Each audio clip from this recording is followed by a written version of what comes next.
વિદ્યાર્થી મિત્રો, આજે વાત કરીશું પ્રથમ પરીક્ષા પેપર 2025 ધોરણ 7 અને વિષય સામાજિક વિજ્ઞાનના સંપૂર્ણ 80 ગુણના પેપર સોલ્યુશન મેળવીશું. એ પહેલાં ચેનલની અંદર પ્રથમ વખત આવ્યા છો તો વિદ્યાર્થી મિત્રો ચેનલને ખાસ સબસ્ક્રાઇબ કરી દેવી. વિદ્યાર્થી મિત્રો, નવી બ્લુ પ્રિન્ટ પ્રમાણે આ પેપર આવશે. આ પ્રકારનું સંપૂર્ણ જોઈશું. વિભાગ એ કે પહેલો પ્રશ્ન તમારો છે, નીચે આપેલા જે વિકલ્પ છે તેમાંથી સાચો વિકલ્પ પસંદ કરી જવાબ આપવાના રહેશે, એટલે કે MCQ પ્રકારના પ્રશ્નો રહેશે. ઉત્તર ભારતમાં કયા રાજાના અવસાન બાદ નાના નાના રાજ્યો જે છે તે સ્વતંત્ર થયા? તો હર્ષવર્ધન. બુંદેલખંડનું રાજ્ય પાછળથી કયા નામે ઓળખાયું હતું? તો જેજાકભુક્તિ, એટલે કે ઓપ્શન એ આવશે. પ્રશ્ન નંબર વિદ્યાર્થી મિત્રો 3, માળવાના પરમાર વંશના શાસકમાં નીચેનામાંથી કોનો સમાવેશ થશે નહીં? તો કુમારપાળ, જે સોલંકી વંશનો હતો. 8મી સદીની અંદર બંગાળમાં કયા વંશનું શાસન હતું? તો પાલવંશ. રાણીની વાવ કયા વંશના શાસનકાળમાં બનાવવામાં આવેલી હતી? તો આવશે સોલંકી વંશ. ભોજ કયા વંશનો સૌથી શ્રેષ્ઠ રાજા હતો? તો આવશે પરમાર વંશ. ઈસવીસન 736માં સરસ્વતી નદીના કિનારે કોણે અણહિલવાડ પાટણની સ્થાપના કરી? તો વનરાજ ચાવડાએ.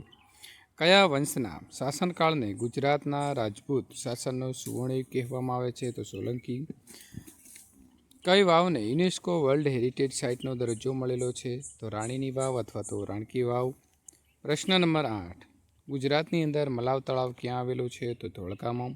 સિદ્ધરાજ જયસિંહે સિદ્ધહેમ શબ્દાનુશાસન નામના સમૃદ્ધ ગ્રંથની રચના કોના પાસે કરાવી હતી? તો હેમચંદ્રાચાર્ય પાસે. ગુજરાતનો પ્રથમ સુલતાનનું નામ શું હતું? તો મુજફર શાહ, એટલે કે જવાબ આવશે ડી. પ્રશ્ન નંબર 2, માગ્યા મુજબ જવાબ આપવાના રહેશે. પહેલો પ્રશ્ન છે, કુતુબ મિનાર ક્યાં આવેલો છે? તો દિલ્હીમાં. બહમની રાજ્યની સ્થાપના કોણે કરી હતી? તો જફરખાને. તુગલક સમયગાળા દરમિયાન દિલ્હીની આસપાસ કયા કયા શહેરો જે છે તે વસાવવામાં આવ્યા હતા? તો વિદ્યાર્થી મિત્રો આવશે તુગલકાબાદ, ફિરોજાબાદ, હિસાર, જૌનપુર, ફિરોજપુર, ફતેહાબાદ વગેરે નગરો વસાવવામાં આવ્યા હતા. પાણીપતનું પ્રથમ યુદ્ધ કોની વચ્ચે થયું હતું? તો પાણીપતનું પ્રથમ યુદ્ધ ઈસવીસન 1526માં ઇબ્રાહિમ લોદી અને બાબર વચ્ચે થયું હતું. આ યુદ્ધમાં ઇબ્રાહિમ લોદીની હાર થઈ અને આ રીતે સલ્તનત યુગનો અંત આવ્યો અને મુઘલ શાસનની શરૂઆત થઈ. અલાઈ દરવાજાનું નિર્માણ કોના સમયમાં થયું હતું? તો અલાઉદ્દીન ખિલજી દ્વારા અલાઈ દરવાજા નામનો પ્રવેશ દ્વાર, સિરી નામનો કિલ્લો અને શ્રીનગરનું હોજે ખાસનું નિર્માણ કરવામાં આવ્યું હતું. મને ઓળખો. મેં સૈન્યના ઘોડા અને સૈનિકોની વિશેષ ઓળખ માટે દાગ અને ચહેરા પદ્ધતિની શરૂઆત કરી. તો હશે અલાઉદ્દીન ખિલજી. મોહમ્મદ બિન તુગલકે અમલમાં મૂકેલી યોજનાઓ તરંગી યોજનાઓ સાથે ઓળખાય છે. તો મોહમ્મદ બિન તુગલકે અમલમાં મૂકેલી યોજનાઓમાં વ્યવહારિકતાનો તેમજ તેમાં તબક્કાવાર અને આયોજનબદ્ધ અમલીકરણનો અભાવ હતો. તે કારણે તે નિષ્ફળ ગઈ. આથી એ યોજનાઓ તરંગી યોજના તરીકે ઓળખાઈ. મને ઓળખો. હરિહર રાય અને બુકારાય મારા વંશમાં થઈ ગયા. તો આવશે સંગમ વંશ. મને ઓળખો. હું આંધ્રના ભોજ તરીકે ઓળખાતો વિજયનગર સામ્રાજ્યનો શાસક છું. તો આવશે કૃષ્ણદેવરાય. પ્રશ્ન 2બ, નીચે આપેલા પ્રશ્નોના સંક્ષિપ્તમાં જવાબ લખો. દરેકના 2 ગુણ રહેશે. રજિયા એક શક્તિશાળી મહિલા શાસક. આ વિષય ઉપર તમારા વિચારો લખો. તો ઈસવીસન 1236માં રજિયા દિલ્હીની ગાદી ઉપર આવી. દિલ્હીની ગાદી ઉપર આવનાર તે પ્રથમ મહિલા શાસક હતી. રજિયા પૂરેપૂરી કાબેલ અને જવાબદાર હતી. તે પુરુષોનો પોશાક પહેરી રાજ દરબારમાં બેસતી. રજિયાએ પોતાના અભિલેખો અને સિક્કાઓ પણ લખાવ્યા હતા. તે ઇલ્તુમિશની બેટી છે, પરંતુ એક સ્ત્રી હોવાના શાસકોના સ્વરૂપમાં તેને સ્વીકારવામાં આવી ન હતી. અમીર ઉમરાવને એક સ્ત્રી નીચે કામ કરવાનું પોતાનું નીચે જોવાપણું લાગતું અને રાજખટપટાથી તેના શાસનનો અંત આવ્યો. સલ્તનત સમયના સ્થાપત્યનું વર્ણન કરવું. તો દિલ્હી સલ્તનતની સ્થાપનાથી ભારતમાં આવેલા ઇસ્લામિક શૈલીના સ્થાપત્યના નિર્માણની શરૂઆત થઈ. આ સમય દરમિયાન કિલ્લાઓ, મસ્જિદો, મકબરા, મકાનો, બગીચા, દરવાજા, મિનારાઓ વગેરે રચાયા. કુતબુદ્દીન ઐબકે કુવત ઉલ ઇસ્લામ મસ્જિદ અને કુતુબ મિનારનું બાંધકામ શરૂ કરાવ્યું. ઇલ્તુમિશે કુતુબ મિનારનું બાંધકામ પૂર્ણ કરાવ્યું. કુતબુદ્દીને અજમેરમાં 2.5 દિનકા ઝોપડા મસ્જિદ બંધાવી. ઇલ્તુમિશે હોજે શમી દરગાહ અને જુમા મસ્જિદ બંધાવી. અલાઉદ્દીન ખલજીએ અલાઈ દરવાજા, સિરી કિલ્લો અને શ્રીનગર તથા હોજે ખાસનું નિર્માણ કરાવ્યું. સૈયદ અને લોધી વંશે મકબરા અને મસ્જિદોનું નિર્માણ કરાવ્યું, જેમાં બંદખાનનો ગુંબજ, બડા ગુંબજ, મોઠની મસ્જિદ અને શિયાબુદ્દીનનો મકબરો મુખ્ય છે. આમ સલ્તનત સમયની અંદર દિલ્હીમાં અનેક કિલ્લાઓ, મસ્જિદો, તળાવો, મહેલો, સ્નાનાગારો, મકબરાઓ, પુલો, સરાઈઓ અને બગીચાનું નિર્માણ થયું હતું.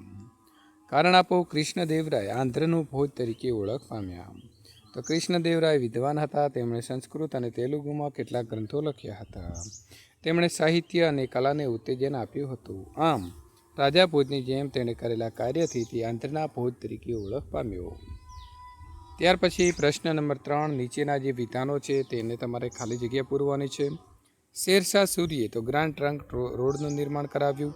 શિવાજી તો હિન્દુ સમ્રાટ તરીકે ખ્યાતિ પામ્યા. શેરશાહે તો ગ્રાન્ડ ટ્રંક રોડનું નિર્માણ કરાવ્યું.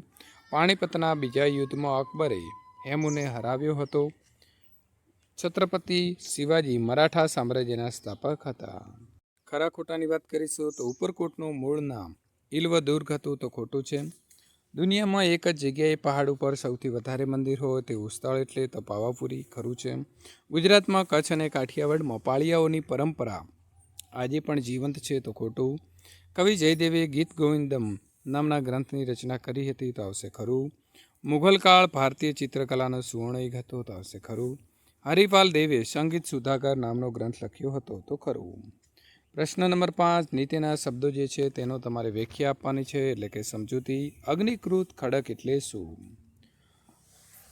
તો જ્વાળામુખીના પ્રષ્ઠો અથવા તો વિસ્ફોટથી પૃથ્વીના પેટાળમાં રહેલો મેઘમાં આંતરિક ભાગમાંથી નીકળીને પૃથ્વીના સપાટી ઉપર ભાગ ઉપર પથરાય છે. આ મેઘમાં ઠંડો પડતા જે ખડકો બને છે તેને અગ્નિકૃત ખડક કહે છે. શબ્દોની સમજૂતી આપવાની છે. જળપ્રપાત એટલે કે જળધોધ. નદીનું પાણી તેના માર્ગમાં કોઈ નક્કર પથ્થર ઉપરથી સીધી ઢોળાવવાળી ખીણમાં કે નીચાણવાળા ભૂમિ ઉપર વેગ સાથે પછડાય છે તો તેને જળધોધ કહે છે. જળધોધની ઊંચાઈ અને વેગની તીવ્રતા ખૂબ વધુ હોય છે તો તેને જળપ્રપાત કહેવાય છે. ઢુવા એટલે કે બારખાન. રણ પ્રદેશમાં પવન તેના વેગ સાથે રેતીને એક જગ્યાએથી બીજી જગ્યાએ લઈ જાય છે. જ્યારે પવનનો વેગ મંદ પડે છે ત્યારે ઉડીને આવેલી રેતી જમીન સપાટીના કોઈ ભાગ ઉપર જમા થતાં રેતીની ટેકરીઓ બને છે, જેને રેતીના ઢુવા એટલે કે બારખાંસ કહે છે. વિભાગ ઈ એટલે કે પ્રશ્ન નંબર 6, જોડકા જોડો. ધ્વનિ પ્રદૂષણ. તો વિદ્યાર્થી મિત્રો સાચો જવાબ અહીં આવે છે સી, એટલે કે સ્વભાવમાં ચીડિયાપણું આવે છે. જળ પ્રદૂષણ છે તો કમળા જેવો રોગ થાય છે. વાયુ પ્રદૂષણ છે તો વિદ્યાર્થી મિત્રો તેનાથી ફેફસાના જે છે રોગો થાય છે. કિરણો ઉત્સર્જિત પ્રદૂષણ તો આવશે ડી, જનીનની જે ખામી છે તે પેદા થાય છે.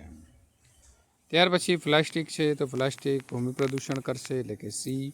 લાઉડ સ્પીકરો છે તો એ આવશે ધ્વનિ પ્રદૂષણ. ગટર તો વિદ્યાર્થી મિત્રો એ આવશે જળ પ્રદૂષણ.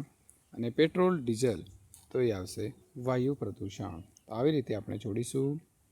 જમીન પ્રદૂષણ અટકાવવા માટેના ઉપાયો. તો વિદ્યાર્થી મિત્રો 3 ગુણના પ્રશ્નો છે અને તમારે અહીંથી જોઈને અટકાવવાના ઉપાયો લખવાના રહેશે. હવાનું પ્રદૂષણ અટકાવવા માટે કયા પગલાં જે છે તે લેવા જોઈએ, તો તેનો જવાબ મેળવી શકો છો. અથવા તો માનવ નિર્મિત પર્યાવરણ એટલે શું, તો એનો પણ જવાબ અહીંથી તમે મેળવી શકો છો. માગ્યા મુજબ જવાબ આપો. શંકુદ્રુમના જંગલો કયા પ્રાણીઓ વધુ જોવા મળે છે, તો શંકુદ્રુમના જંગલોમાં વાંદરા, ધ્રુવીય સફેદ રીંછ, કસ્તુરી મૃગ, યાક, વરુ વગેરે પ્રાણીઓ વધુ પ્રમાણમાં જોવા મળે છે.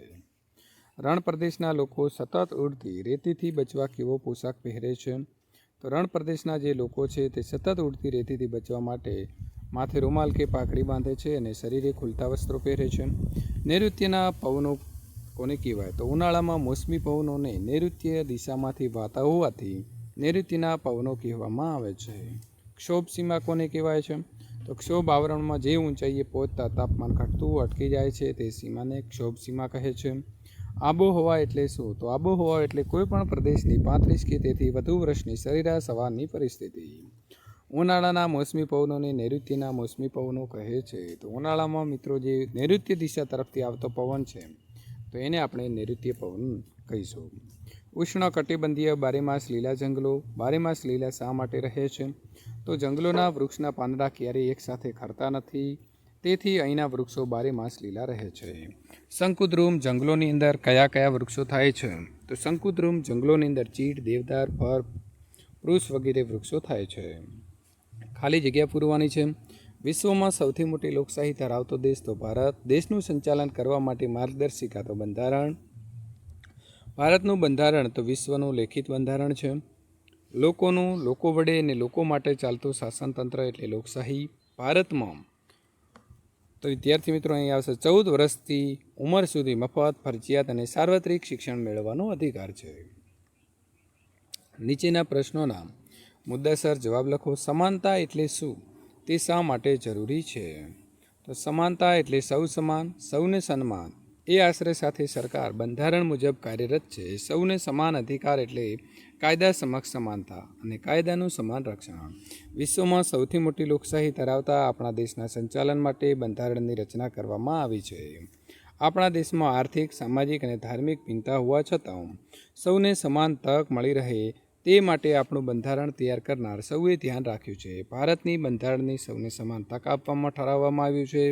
આ કાયદાના આધારે સમાનતા, ભિન્ન ભિન્ન ધર્મની વ્યક્તિઓમાં સમાનતા, વ્યક્તિગત વિકાસની અંદર સમાનતા, ભાષા કે બોલીને આધારે સમાનતા, લિંગ આધારિત સમાનતા, શિક્ષણ મેળવવામાં સમાનતા, વિચારીને અભિવ્યક્તિની સમાનતા, સૌને માટે સરખું, સૌને સમાન તક, ભણવા, વિકસવા, ધંધા કે રોજગારી કે વિવિધ ધર્મની અંદર માનનારા સૌના સર્વાંગીય વિકાસ દ્વારા દેશના વિકાસ માટે આપવામાં આવેલા સમાનતાના અધિકાર ખૂબ મહત્ત્વના છે અને આપણા સૌ માનવે જાળવી રાખવા માટે પણ સમાનતાનો અધિકાર જરૂરી છે. સમાનતા, ન્યાય, સમાનતા અને ન્યાય મતાધિકારમાં સમાનતાનો અધિકાર જે છે તે ખૂબ જરૂરી છે. પ્રશ્ન નંબર વિદ્યાર્થી મિત્રો 11. માગ્યા મુજબ જવાબ આપો. દરેકનો 1 ગુણ રહેશે. ખરડો કાયદો ક્યારે બને છે? તો વિધાનસભામાં રજૂ થયેલો કોઈ પણ ખરડાને રાજ્યપાલ દ્વારા મંજૂરી આપવામાં આવે ત્યારે ખરડો કાયદો બને છે.